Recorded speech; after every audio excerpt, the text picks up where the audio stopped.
നമസ്കാരം. ഈ ചാനലിനെ സബ്സ്ക്രൈബ് ചെയ്ത് വിജയിപ്പിക്കുവാൻ എല്ലാവരോടും അഭ്യർത്ഥിക്കുന്നു. ഒരു കാലഘട്ടത്തിൽ മലയാള സിനിമയിലെ തരംഗമായിരുന്ന അടൂർ ബാസി എന്നു പേരുള്ള നടനെയാണ് ഇവിടെ വിലയിരുത്തുന്നത്. അദ്ദേഹം ഒരു ഹാസ്യ നടൻ എന്നുള്ള രീതിയിലാണ് പൊതുവെ കണക്കാക്കപ്പെടുന്നത്. പക്ഷേ എൻ്റെ വിലയിരുത്തൽ അദ്ദേഹം നമ്മുടെ മഹാനടന്മാരിൽ ഒരാളാണ് എന്നുള്ളതാണ്. അടൂർ ബാസിയിൽ ഹാസ്യത്തിൻ്റെ രണ്ട് രൂപങ്ങളുണ്ട്. ഒന്ന് ഒരു ബഫൂൺ കോമാളിയാണ്, മറ്റൊന്ന് ഒരു യഥാർത്ഥ ഹാസ്യകാരനാണ്.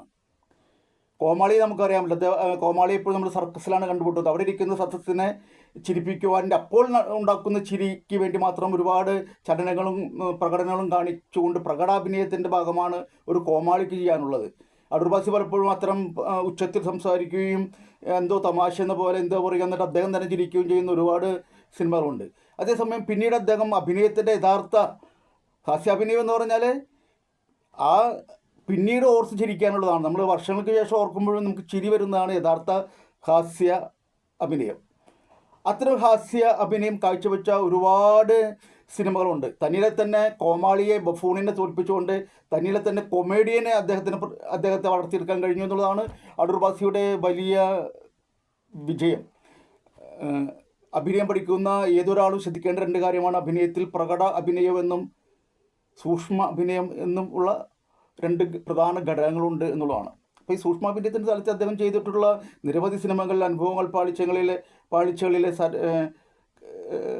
കല്ലറ സരസൻ, മൂലധനത്തിലെ ഒറ്റുകാരൻ, അതുപോലെ തന്നെ രക്തമില്ലാത്ത മനുഷ്യനിലെ ചെട്ടിയാർ,